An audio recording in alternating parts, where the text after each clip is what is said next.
حضرت نعمان ابن بشیر رضی اللہ تعالی عنہ سے روایت ہے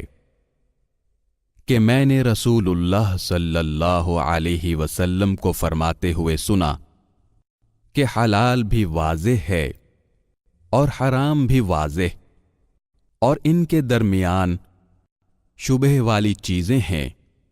جن کی حقیقت سے اکثر لوگ بے علم ہوتے ہیں۔ پس جو شخص شبہ والی چیزوں سے بچ گیا اس نے اپنے دین اور عزت کو بچا لیا، اور جو شبہات میں واقع ہو گیا وہ حرام میں مبتلا ہو گیا،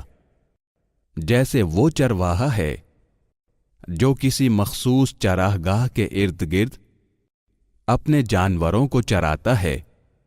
قریب ہے کہ اس کے جانور اس چراہ گاہ کے اندر داخل ہو کر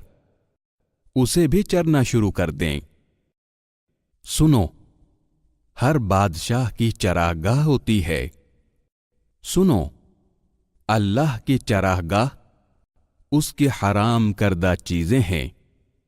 سنو، جسم میں گوشت کا ایک ٹکڑا ہے،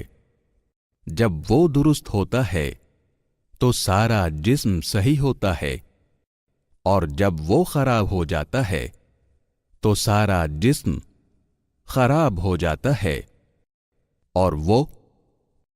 دل ہے۔ اسے امام بخاری اور امام مسلم نے روایت کیا ہے۔